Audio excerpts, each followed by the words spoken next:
Pozo Tritón era un gigante de acero, una isla artificial en la vastedad azul del Golfo de México. Estaba tan lejos de la costa que, en las noches claras, la única luz visible era la de las estrellas y a veces un distante carguero. Rubén, con sus más de 20 años en la industria offshore, había visto de todo, pero la presencia del marinero solitario era diferente. No era una visión fugaz, sino una figura recurrente.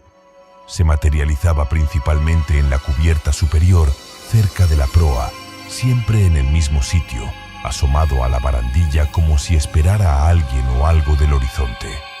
Su silueta era la de un hombre corpulento con un gorro de lana y un viejo impermeable que parecía estar empapado, sin importar el clima. Los más supersticiosos decían que era el espíritu de un buzo que se perdió en una inmersión profunda décadas atrás, o quizás un marinero de algún naufragio olvidado. Lo que lo hacía tan palpable para Rubén era el olor, un inconfundible aroma a salitre añejo, algas marinas podridas y, extrañamente, un dulzón y pesado olor a ron añejo, como el que se fermenta en barricas viejas. Este efluvio fantasmagórico siempre anunciaba su llegada y se disipaba con su partida. Una noche, el Golfo desató su furia. Una tormenta tropical azotó la Tritón con vientos huracanados y olas que parecían montañas de agua. El helicóptero de relevo se desvió, dejando a la tripulación aislada y nerviosa. Rubén estaba en el puente, monitoreando los temblores de la estructura, cuando lo vio de nuevo. El marinero solitario estaba en su puesto habitual, empapado por la lluvia torrencial pero inmóvil, con los brazos extendidos hacia el caos del mar. Justo en ese instante, una ola monstruosa se abalanzó sobre la plataforma, haciendo que cada viga de acero gimiera bajo la presión. Las luces parpadearon y por un segundo Rubén pensó que el fin había llegado. Cuando el agua se retiró y la plataforma se estabilizó, el marinero ya no estaba. Para asombro de todos, la tormenta comenzó a ceder inmediatamente después de ese golpe final. La tripulación cree que el marinero solitario es un guardián espectral, un viejo alma marina que se niega a abandonar su puesto, velando por los vivos y calmando las aguas cuando el peligro es inminente. Pero su presencia siempre deja un escalofrío, un recordatorio de que en la inmensidad del océano no estamos solos. La Dama Negra no era solo el nombre de una plataforma, era casi una entidad viviente, una estructura que respiraba los ruidos constantes de motores, tuberías y metal. Sin embargo, en la sala de máquinas, bajo el rugido constante de la maquinaria, se escuchaban otros sonidos que helaban la sangre. Eran voces ahogadas, apenas susurros que emergían de entre el estruendo mecánico, como burbujas de aire atrapadas en las profundidades. Lamentos, quejidos y a veces un terrible y desesperado «ayúdame», que se perdía en el eco metálico. Los más jóvenes lo atribuían al vapor o a la resonancia, pero los veteranos sabían que eran los espíritus de los caídos en los múltiples accidentes que habían plagado la plataforma a lo largo de sus décadas de operación. Javier, un soldador experimentado pero pragmático, estaba en su turno de noche. El motor principal había sido apagado para mantenimiento, sumiendo la vasta sala de máquinas en un silencio sepulcral, solo roto por el goteo ocasional de condensación. Estaba concentrado en una soldadura compleja en un conducto remoto, cuando un susurro gutural y desesperado surgió justo detrás de su oído. «¡Agua! ¡No puedo respirar!». Se giró de golpe. La antorcha de soldar casi se le cae de las manos, pero no había nadie. La voz, ahora más un lamento estrangulado, sonó de nuevo, pareciendo venir de las entrañas mismas del metal que rodeaba el conducto. Un miedo primario lo invadió. Recogió sus herramientas a toda prisa, el corazón golpeándole las costillas como un martillo de perforación. Mientras se retiraba por el laberinto de tuberías y maquinaria, los lamentos y gritos ahogados se intensificaron, rodeándolo como un coro espectral, una sinfonía de desesperación que resonaba en los pasillos de acero. Al día siguiente, un joven recluta que trabajaba en esa misma sección fue encontrado en el suelo, retorciéndose y jadeando, con las manos aferradas a su garganta, jurando que manos frías e invisibles lo habían estado asfixiando.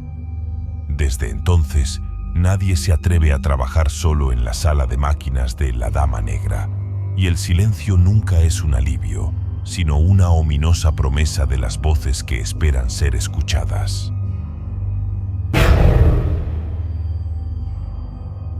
La plataforma La Aguja se erguía esbelta y solitaria contra el inmenso cielo del Golfo de México, un faro de acero en la vasta inmensidad. Aunque relativamente moderna, la soledad inherente a su ubicación había dado pie a una leyenda particular, la del niño fantasma. No se conocía su historia. No hubo registros de niños en la plataforma ni accidentes infantiles. Sin embargo, su presencia era innegable y a menudo juguetonamente aterradora.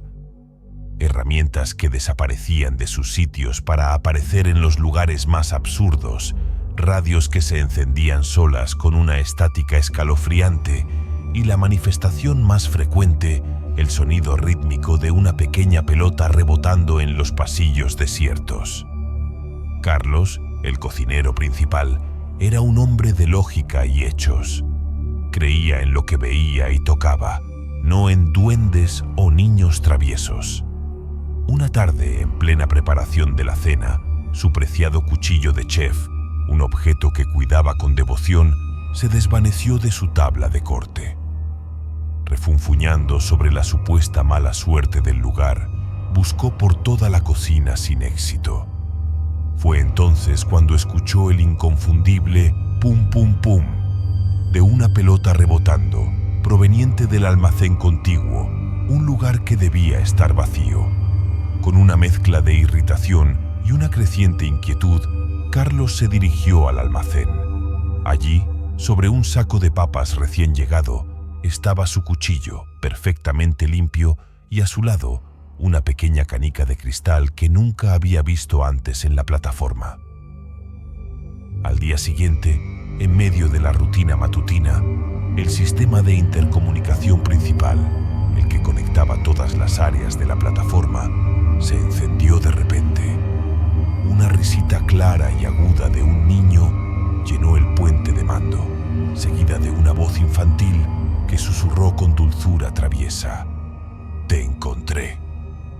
Todos los oficiales presentes se quedaron petrificados.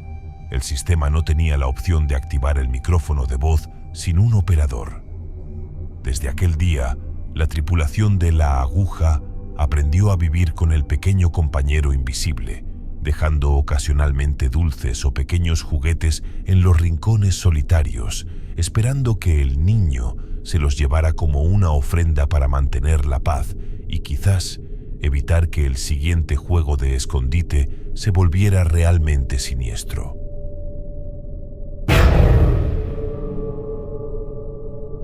La plataforma Gigante Azul no solo era una maravilla de la ingeniería, sino también un punto focal de leyendas en el Golfo de México. No eran historias de barcos fantasma o piratas, sino de algo mucho más antiguo y primario. Avistamientos de una figura luminosa y esbelta que nadaba con gracia sobrenatural cerca de los masivos pilares de la estructura en las noches más oscuras. Los pescadores costeros hablaban de sirenas, de espíritus marinos que custodiaban las profundidades. Los marineros de la Gigante Azul, en cambio, lo atribuían a la fatiga visual o al juego de luces bajo el agua. Todo cambió cuando el buzo de mantenimiento, Mario, se encontró cara a cara con ella. Era una noche sin luna y Mario realizaba una inspección de rutina en las profundidades, a varios cientos de metros bajo la superficie. El único sonido era el de su propia respiración burbujeando. De repente, una luz tenue y verdosa apareció en la penumbra. Al principio, pensó que era algún animal bioluminiscente, pero a medida que se acercaba, la forma se hizo clara. Era una mujer, de piel pálida, casi translúcida, con cabellos largos y ondulantes que flotaban a su alrededor como delicadas algas. Sus ojos, enormes y de un negro profundo, lo miraban con una intensidad inquietante. Lo más asombroso era su cuerpo. Aunque con el torso de una mujer, su parte inferior se desvanecía en una larga aleta caudal translúcida que pulsaba con una luz interna como si llevara una constelación dentro de sí. Mario intentó activar su radio, pero solo escuchó un siseo estático. La criatura se deslizó sin esfuerzo hacia él. Su mano, pálida y con dedos inusualmente largos, se extendió hacia el cristal de su casco, como si quisiera tocarlo. En ese preciso instante, las potentes luces submarinas de la plataforma parpadearon violentamente y Mario sintió un fallo catastrófico en la presión de su traje. El pánico lo invadió. Rompió el contacto y ascendió a la superficie a la mayor velocidad que pudo. Al llegar a la cubierta, fue izado en un estado de shock profundo, balbuceando incoherencias sobre ojos negros y una cola brillante.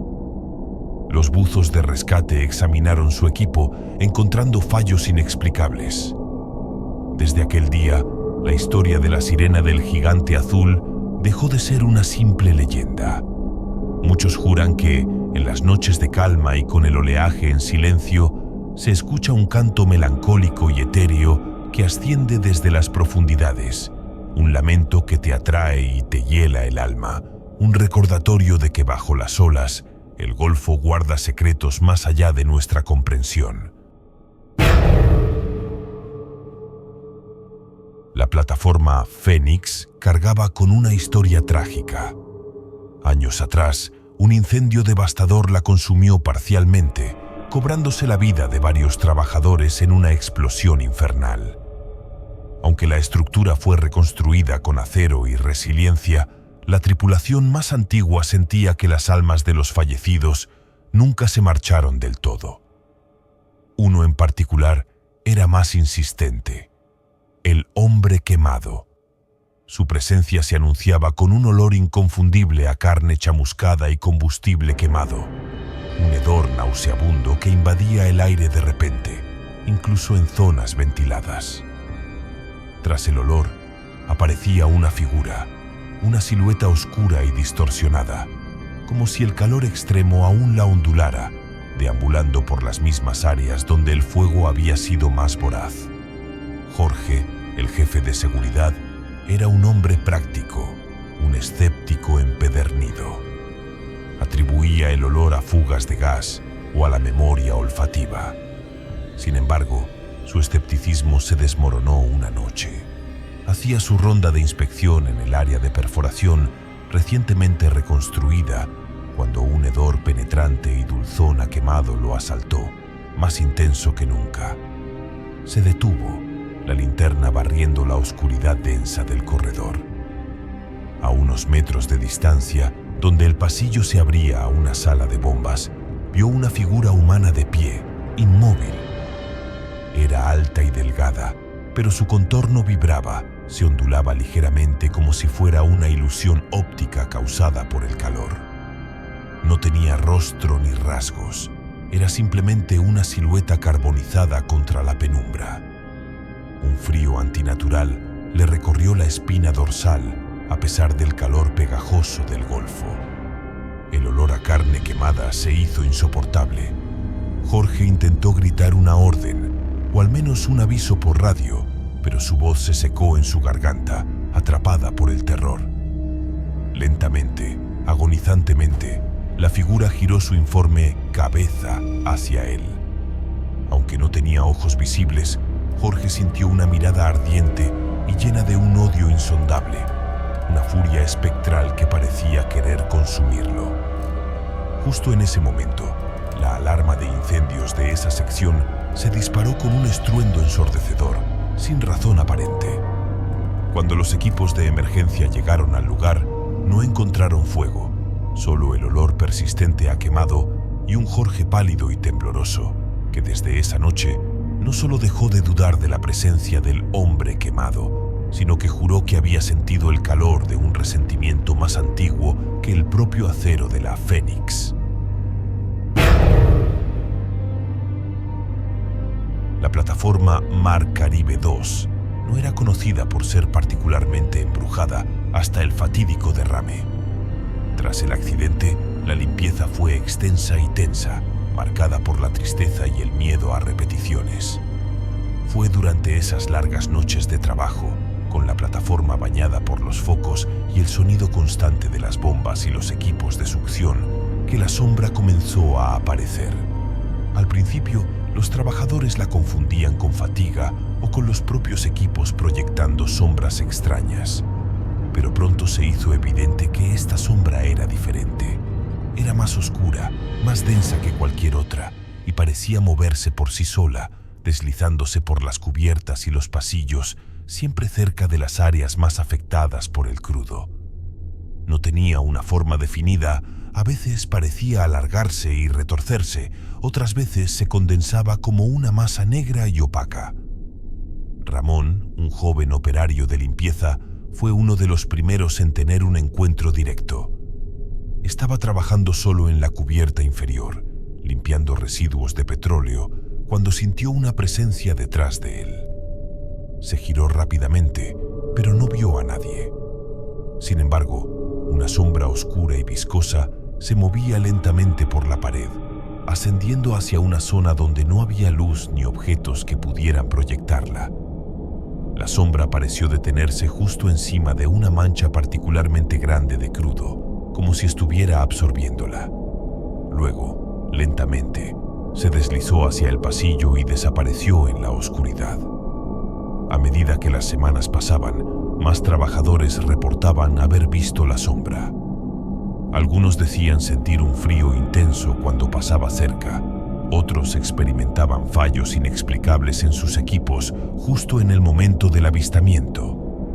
La teoría más extendida era que la sombra era una manifestación del dolor y la perturbación causados por el derrame, una acumulación de la energía negativa del desastre que había tomado forma. Algunos incluso susurraban que era el espíritu del propio petróleo, una entidad oscura y pegajosa que lamentaba su liberación forzada. Una noche especialmente oscura y con la moral baja, un grupo de trabajadores se reunió para fumar en una zona apartada. De repente, la sombra apareció, deslizándose por la cubierta hacia ellos.